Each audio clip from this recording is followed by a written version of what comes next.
तो दोस्तों आज की ये वीडियो काफी ज्यादा इंपॉर्टेंट होने जा रही है क्योंकि पूरी दुनिया में इस समय आग लगी हुई है। हम लोग देख पा रहे हैं फ्रांस हो, ब्रिटेन हो, ऑलरेडी जल रहे हैं। गृह युद्ध जैसी स्थितियां हैं। ईरान इसराइल में कुछ भी सही नहीं चल रहा है, कभी भी वॉर छिड़ सकती है। बड़े बड़े लीडर्स को अपने घरों को छोड़कर भागना पड़ रहा है, बंकर्स में घुसना पड़ रहा है। तो वहीं पर भारत के पड़ोस में म्यांमार काफी समय से जल रहा था। अब इसी सीरीज में बांग्लादेश का नाम भी निकलकर सामने आ गया है। और मैं आपको बता दूं कि ये सारे कुकृत्य वही ताकतें करवा रही है जो ताकतें भारत के पीछे भी बहुत जोर से पड़ी हुई है।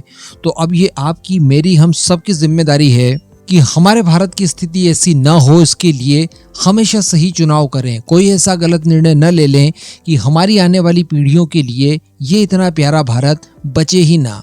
तो चलिए वीडियो शुरू करते हैं, कहीं से भी स्किप मत कीजिएगा। तो बताया जा रहा है कि बेंजामिन नेतन्याहू जो कि इजराइल के प्राइम मिनिस्टर हैं, इन्हें छुपा दिया गया है, अंडरग्राउंड कर दिया गया है और किसी तरह के खुफिया बंकर के अंदर इन्हें रख दिया गया है। और इसके पीछे का कारण बताया जा रहा है ईरान और ईरान द्वारा दी गई धमकी।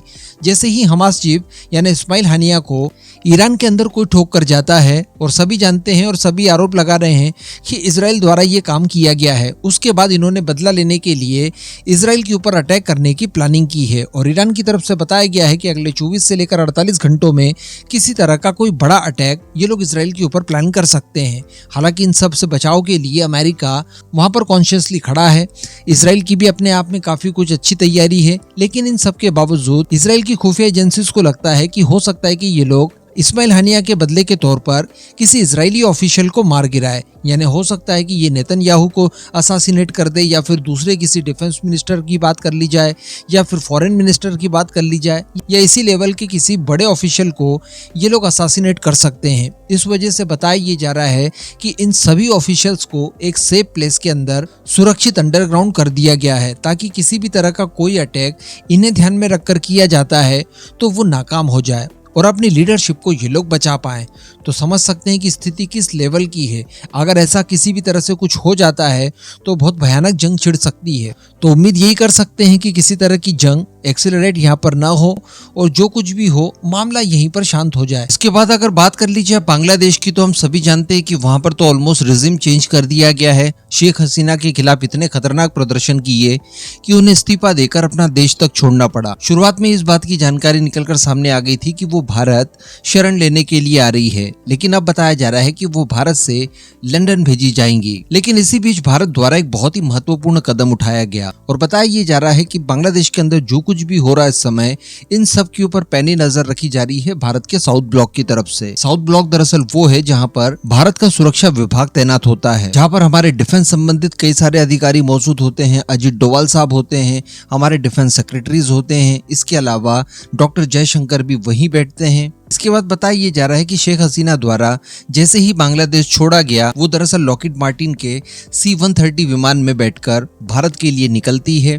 और बताया जाता है कि जैसे ही वो भारतीय सीमा के पास पहुंचती है, वैसे ही भारत के 2 रफाल फाइटर जेट जो कि स्क्वाड्रन नंबर 101 के थे, ये उन्हें स्कॉट करते हैं। उनकी सुरक्षा को ध्यान में रखकर उन्हें सकुशल भारत तक लेकर आते हैं। यहाँ पर आकर वो इंडियन एयरबेस के ऊपर लैंड करते हैं, जहाँ पर अजीत डोवाल उन्हें रिसीव करते हैं।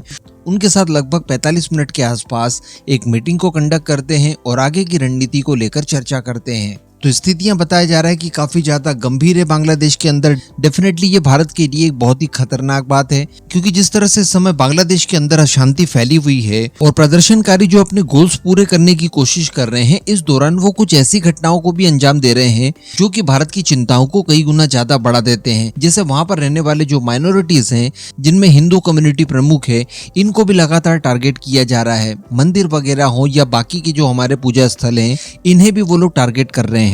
इसकी वजह से बताया ये जा रहा है कि बांग्लादेश में रहने वाले तमाम हिंदू अब इस समय भारत की तरफ देख रहे हैं, क्योंकि बाकी के सारे लोग जो इस समय शेख हसीना के जाने के बाद पावर में आए हैं, उन्हें बिल्कुल आप कंपेयर कर सकते हैं पाकिस्तान से। इसके अलावा भी भारत को काफी ज्यादा चौकसी बढ़ा देने की जरूरत है बॉर्डर वाले इलाके में, क्योंकि इस दौरान घुसपैठ भी काफी बड़े स्केल पर हो सकती है। तो अल्टीमेटली जो कुछ भी स्थितियां जनरेट हो रही है पूरे वर्ल्ड में, ये बहुत ही ज्यादा भयानक है। बाकी हमें हमारे फैसले सही तरीके से लेने हैं, काफी ज्यादा कॉन्शियस रहने करने की आवश्यकता है। ये सारी चीजें अब हमें समझ में आ रही है, क्योंकि हम लोग भी जान पा रहे हैं, इतना बेवकूफ कोई नहीं है कि बांग्लादेश के अंदर चंद प्रोटेस्टर्स इस तरह से प्रोटेस्ट करके रिजिम चेंज नहीं कर सकते। इनके साथ भारी फंडिंग और विदेशी ताकतों का सपोर्ट यहाँ पर अपना रोल प्ले कर रहा है। फिर अमेरिकन डीप स्टेट CIA वगैरह की बात कर ली जाए तो उनका इन्वॉल्वमेंट भी है, पाकिस्तानी ISI का इन्वॉल्वमेंट भी है, और इसके साथ साथ चाइना की बात की जाए तो डेफिनेटली चाइना का भी इन्वॉल्वमेंट इस प्रोटेस्ट में देखने के लिए मिला है।